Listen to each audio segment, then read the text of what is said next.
everyone. Happy election day. Like I said, we're going to keep going with the soups, stocks, and sauces. We're going to do, we're going to continue on with soup. Okay. Let me hit my, okay.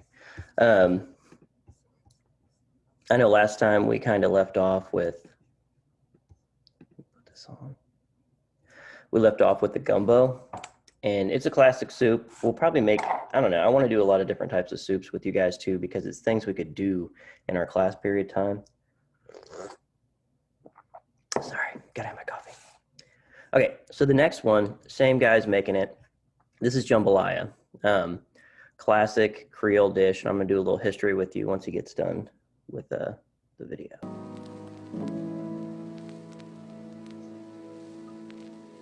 What's good, everybody, and welcome back to my channel, Smoking and Grilling. And today I'm getting ready to show you guys how to make a Cajun chicken and sausage jambalaya, and we finna do it with me, AB. Now listen, I'm not gonna over talk it. I'm just getting ready to show you guys these ingredients so we can hurry up and get it. And listen, if you were looking for one of them like one pot meals, this is what it is right here. Super simple to make. And with that being said, let's get it. Okay, now look, I'm gonna go ahead and just start off by showing, we're gonna do the meats first. Look, this is almost a 3-pound pack of boneless, skinless thighs, right? So what I'm gonna do is I'm gonna take the 3 biggest ones out of this. Got my Ziploc bag. I'm gonna put the other 3 inside here and put them back in the refrigerator. I'll make something at a later date. So right now we just wanna have like about 1.5 pounds, right? So that'll take care of this. And this right here, these are the chicken andouille sauces. I'm stuck on these right now. This right here is fire. Just look at that. You can see like in my past video, I just made some barbecue baked beans. Use this, been using this quite often. These right here, this right here sends it over the top, you ask me. Now, here we got olive oil. I'm gonna use about 2 tablespoons total. We got a little salt. This right here is just 2 medium onions. You know what, I diced them kind of small. Then right here we got celery. This is about 1 cup. And this right here, this is the bell pepper. This is 1 cup also. We got that W sauce. Y'all know I call it that W sauce.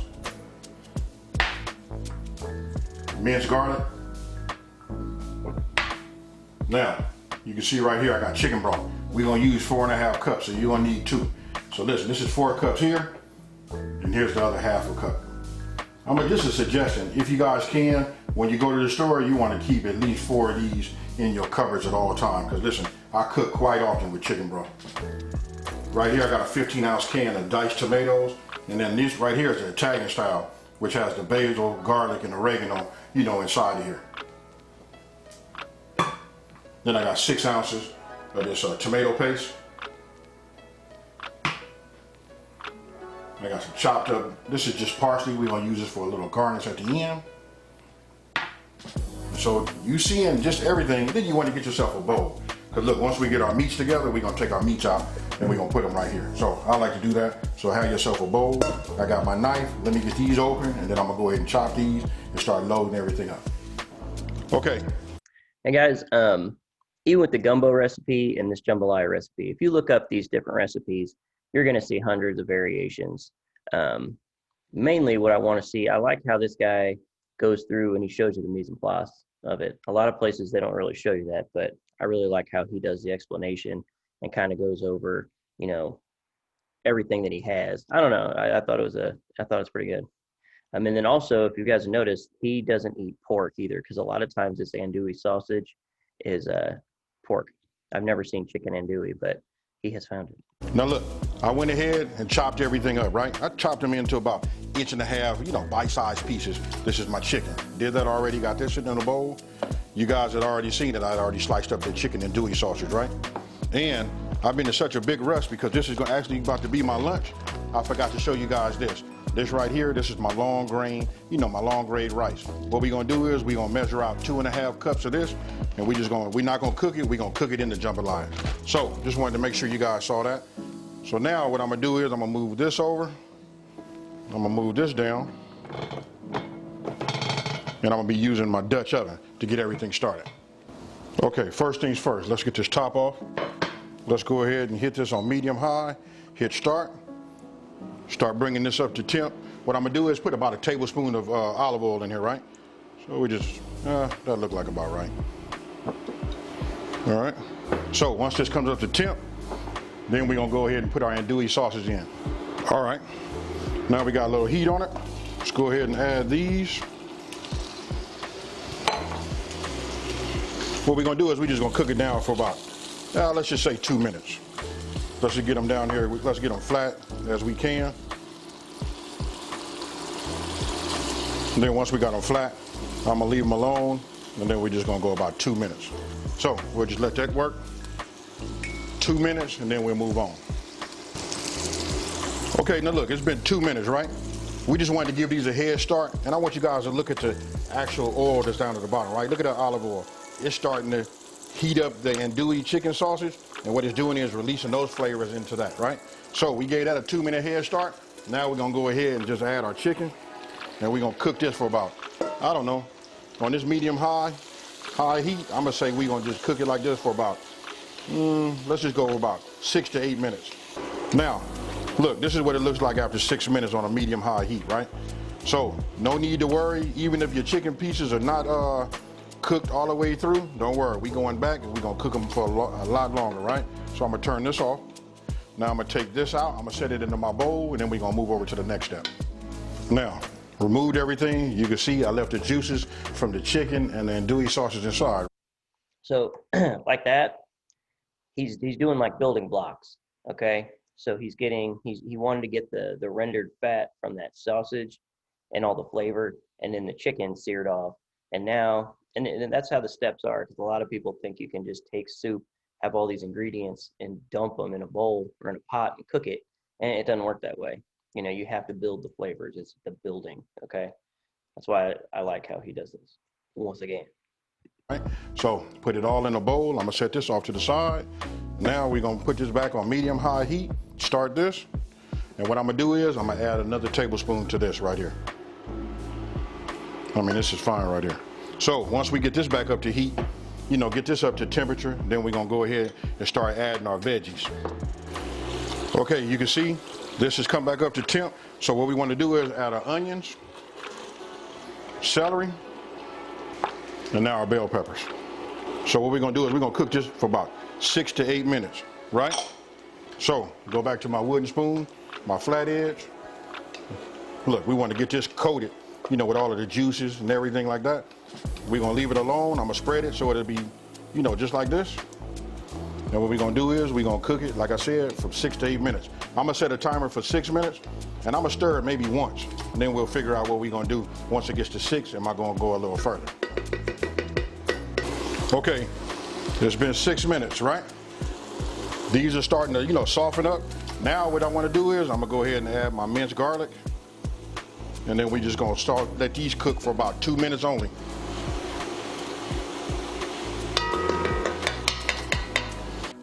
Now, after 2 minutes, then you want to go ahead and add your tomato paste, right? So I'm using like a spatula just to get all of the contents out of the, you know, the can, right? Then after that, then we're gonna go ahead and add that W sauce. That right there is what we get that flavor from. And then last, we're gonna go ahead and add our diced tomatoes. Now, all you gotta do now is you wanna like mix it up, just like you see it right there. You wanna stir it and get it mixed thoroughly, right? And then right here, I'm just gonna take 2 pinches of salt, you know what I mean, just to wake up those flavors, because that's, you know, that's what that salt does, is just to wake it up. Okay, I just tasted it, and man, all I can do is laugh, you guys. Look at that right there. I'm gonna make it zoom in and get close to it and all of that, but that right there is that fire. Now what we're gonna do is we're gonna go ahead and add our chicken broth. Remember, it's 4.5 cups. Now, right about now, you guys should be able to start seeing, you know, visually, you know, what adding the chicken broth along with these other flavors, and you should be able to mentally taste the profile.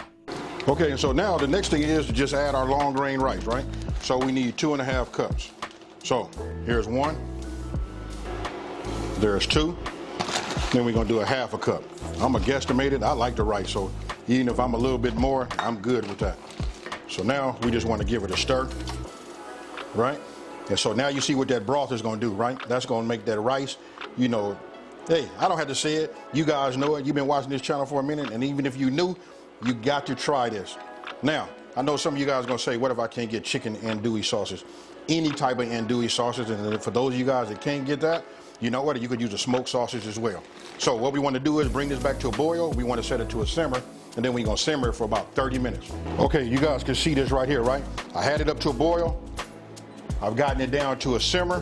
What I'm going to do is put the top on, and then I'm going to set a timer for 30 minutes. Then we're going to take a look at it. Alexa, set a timer for 30 minutes. 30 minutes, starting now. Okay, it's been 30 minutes. So what you guys didn't see is, at 25 minutes, I went ahead and took a look at it and I stirred it. But listen, it depends on how you guys, what you're cooking in. It might, stick on the bottom. So I gave it at 25 minutes. I went ahead and just gave it a little stir.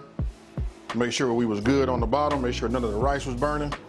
And then here, we just take it like this. Look at this right here. This is perfect. Now, in the beginning, when you saw me talk about the broth, I said 4.5 to 5.5 cups of chicken broth, right? That's because if it's dry, some people like theirs to be a little bit more on the wet side. But this right here was 4.5 cups. This came out fine. All right, so what he did, I thought that was a pretty good video. I know it was long, but I like how he cooks. And basically, if you guys see that recipe, that traditional dish is from Louisiana, okay? So just imagine all the stuff that he had in there typically isn't very expensive. So say if you're a poor person, I think it's even invented by slaves, to be honest with you. But it's a one-pot cookery type thing. You know what I mean? All those things are grown down there. So they would have tomatoes, they'd have the bell peppers, they'd have the spicy peppers, whichever ones grew regionally. And they would basically just have one pot over a fire, and they'd start cooking all these ingredients down. And just to make it a complete meal, they add the rice to it. A lot of places now will make everything separate and have just white rice separately, and then you just pour that on top. That's how a restaurant will do it, because if you have rice in there, it's going to get really, really thick. But traditionally, if that's at somebody's house, that's how they make it, because they want the whole family just to sit around, put the pot in the middle, boom, there you go. It's kind of like, every different region, every country has their own way. Remember the polenta I showed you, where the guy just poured the big thing of cooked polenta down the middle of the table and garnished it, and people just sat there and ate off the table? That actually happens. Okay, now this one, I like doing the regionals. My family's from New England, so I want to show you guys. Sorry, I'm trying to get my timer here so I know how far we're going. My family's from New England, so I want you guys to see this one too, because this is just a traditional New England style. So New England, where my family's from, is Boston. New England's considered like the upper northeast United States. So I want to show you this one because this is one of my favorites. Restaurant Secret Recipes are brought to you by the Pat Whitley Restaurant Program, Sunday mornings from 10 to 1 on AM 680 WRKO Boston. We let you be the food critic. And by Pat's Cruises at patscruises.com.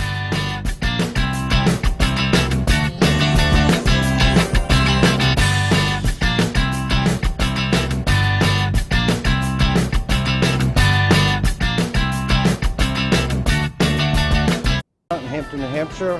Today we're going to be making a nice fresh New England clam chowder. First of all, you need to start with some great ingredients before you make your clam chowders, or anything else for that matter. We have celery, onions, potatoes, cream, clams, clam broth. These are the clams that you would buy and you would get at your local retail store, like 3-ounce cans. You need 12 ounces for my recipe, along with some clam broth. Fresh parsley we grow outside in our own herb garden here. These are the types of clams here that we purchase for the restaurant ourselves. We get larger cans because we make it much larger quantities. When we get those clams, we get them whole, so we dice them up ourselves, so we get a less consistent clam in the chowder itself, which is great. These are what the clams begin with. So this is a cherry stone clam.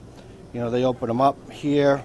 And we open up the clams, and this is the clam that you see, and then they end up whole clams. We get a little larger clam sometimes, and then they dice up here. We get a little less consistent clam in the chowder, which is really nice. You get some big pieces and little pieces that go all throughout. One of the real secrets to clam chowder is the cream that you use. And this is a local cream from a local farm. This is actually made in or farmed from Haverhill, New Hampshire, Hatchland Farms. And it's a pack. Start cooking our bacon, and we take the bacon and we want to cook it on a medium heat because we don't want to get any little black chunks or burnt pieces in there. And listen to that. You can almost smell it, can't you? That's great. And so we'll cook the bacon down, and then we're going to save those drippings, and we're going to cook our potatoes and onions and celery and stuff right in that bacon. So then we'll take this bacon, when we remove it from the pan. All right, you guys see why we did bacon yesterday? I mean, I want you guys to eat it too, but when you start doing these different soups and stuff, bacon is sometimes the star of the show on those in the soups. So that's why I was showing you. He did the same exact thing. You know, cook it on medium heat. You want to render it out a little bit. But the purpose is he's probably going to chop, I haven't watched this all the way through, but he's probably going to chop that up and add it back to the soup. But he wanted the fat to cook the vegetables. We can save this bacon for BLT sandwiches the next day, or we can crumble it up, put it right in the chowder. That's what we normally like to do. Now, I'll always, I get a 1/4 inch dice of my potatoes and stuff like that. I usually put my potatoes in first. Once again, you want to keep this on a nice low heat, a nice low flame, because you don't want to get any burnt pieces in there. While that's cooking and simmering, what I'll do is then I dice up my onions and celery. I've already done that for time here. Then I can add my onions and celery.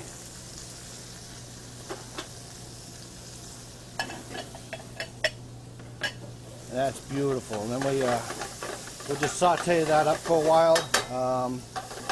Keep that on a nice low heat, as I said. And we're going to cook that on a low heat for about 20 minutes. We'll let that cook. Okay, now we've sauteed our onions, celery, and potatoes for about 20 minutes. They're all nice and tender and cooked up nice. Potatoes are still a little firm, but there's still going to be some cooking once we add the clam broth. So we're going to just add a little butter in there and let that melt down. And that's beautiful. And we let that melt in.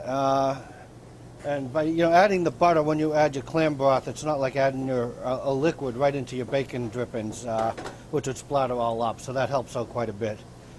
So then we can add the clam broth. And now we're going to bring that up to a boil. Now we can turn up our heat a little, and this is going to help finish cooking the potatoes, and it'll help cook those onions down, so you won't even see and notice those onions in there, but you'll just get that great flavor.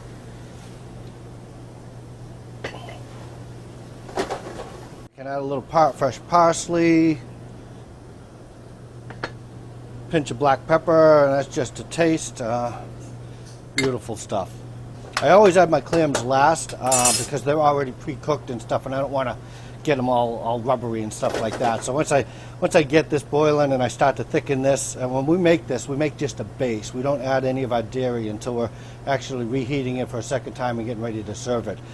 That gives us a much better shelf life. We don't have to worry about the cream breaking down or anything like that.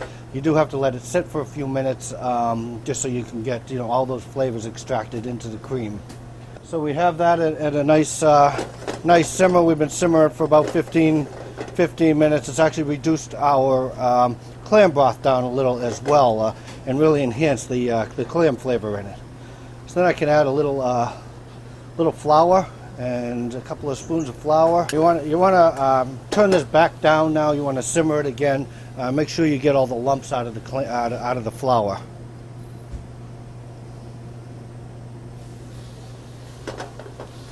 But that'll stir in nicely. So what he did there, I don't recommend that unless you're really good at doing that or you know what to look for. A lot of times if you do that, it'll form these big dough ball clumps in there. So that's not my most recommended way of doing this, but apparently this guy does it all the time. Oh, poop.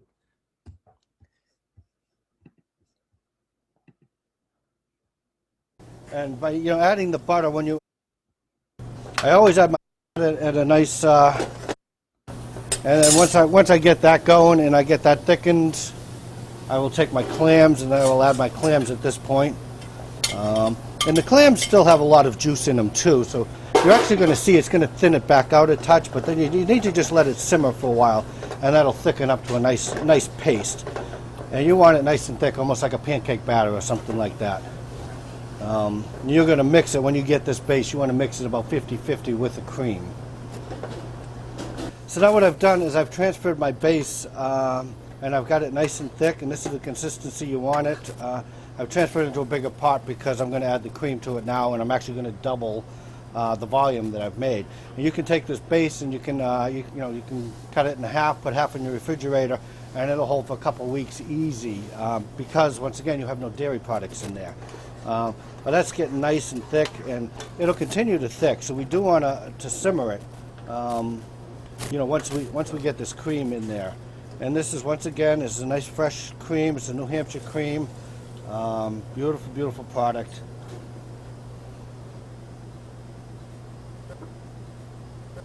What I'm going to do is I'm going to just sit here. I'm going to let that simmer now. I'm going to really reduce the heat.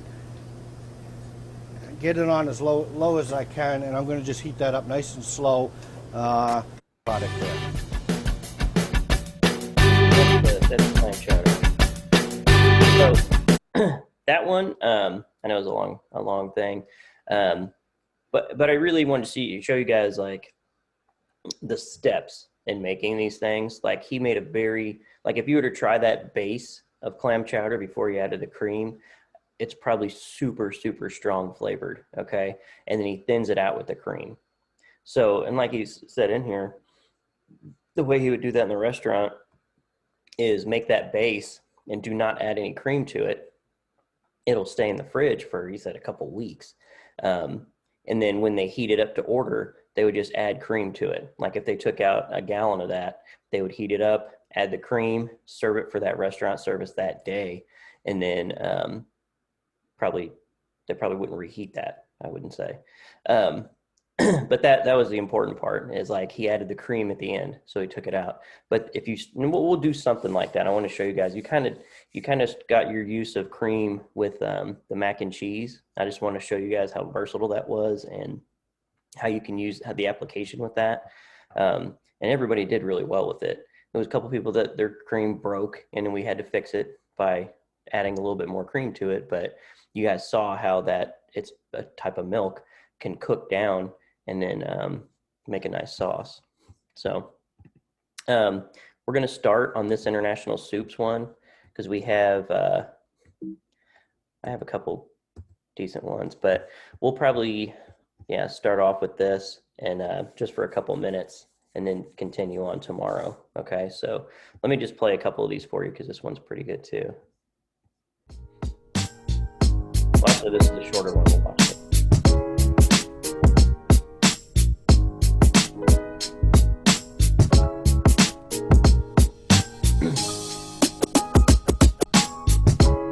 So this one, you see it? It's like sausage and kale called caldo verde. So that means like green soup. What's the bottom part of that say? Oh, yeah. Caldo verde is, green soup. But this is, I think it was South American, but Italian has the same exact soup. They'll make a sausage of their region, use greens from their region. But this is a base soup, okay? And sausage, if you guys didn't understand what where sausage came from, it's basically like the trimmings. So like if there was a pig, wealthy people would get the good cuts of meat, and then there'd be all these little trimming pieces left over. So when you have like a pork loin and you trim off like the fat, you trim off the little, some people don't like the sirloin end that's got that dark red color. They would cut that off, and then they would just grind all this stuff.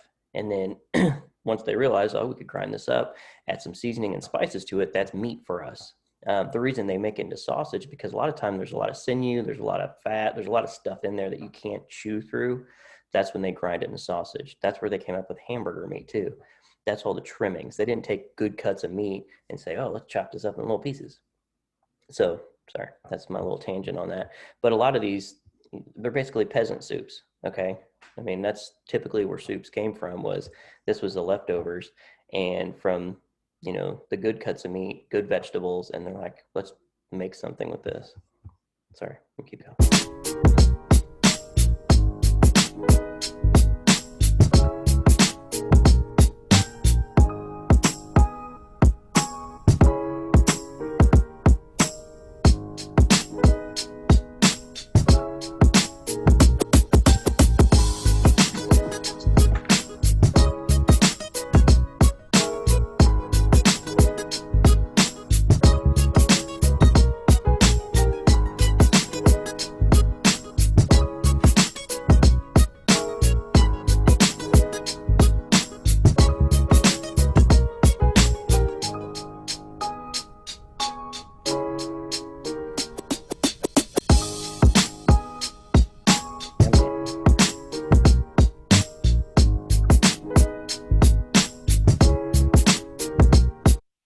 Okay, real quick, this is going to be a question, so you guys are going to see this. This Japan miso soup. Do you guys know what these white cubes are? Anyone? Anyone? It's called tofu. So I'm gonna ask that in one of your questions. So I hope you watch this to the end.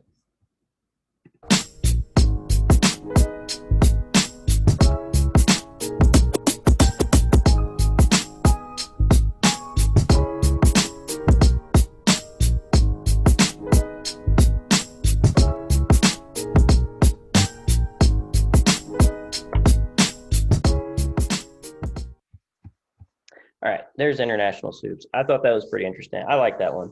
And I want to keep going with soups. I know we're going to continue on with them tomorrow. We're going to have some more videos on there of how to actually prepare them. Just because I think, it's an important base.